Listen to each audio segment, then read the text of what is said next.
Camera and action. The first thing I feel is glad, because no way Lee can shrug me off now.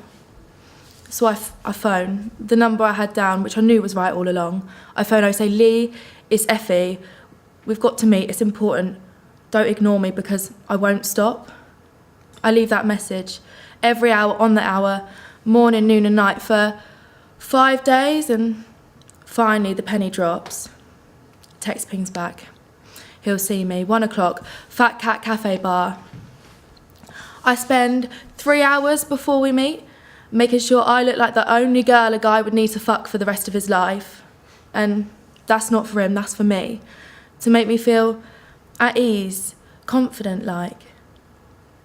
And waiting for me at Fat Cat Cafe bar is not Lee, it's Tom. And Tom says, hey, there seems to have been some sort of misunderstanding. Lee thought you knew it was only going to be a one-night thing. I mean, you had your tongue down his throat before you even knew his name.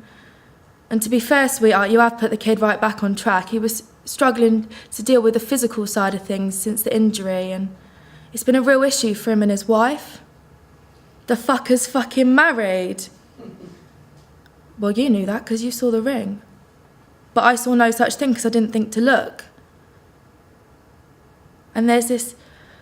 And the whole time that Tom's talking to me, he doesn't even look at me. He's just playing with his phone because he doesn't give a shit, or because there's a part of him that knows he's being a shit and he feels a tiny bit ashamed. And there's this thought forming in my head, and I get out my phone and I call Lee's number, and Tom's phone lights up in his hand. And for the first time, Tom looks at me and says, yeah, sorry. Lee didn't dare give you his number, just in case, you know. And I keep my mouth shut because I do know. I do.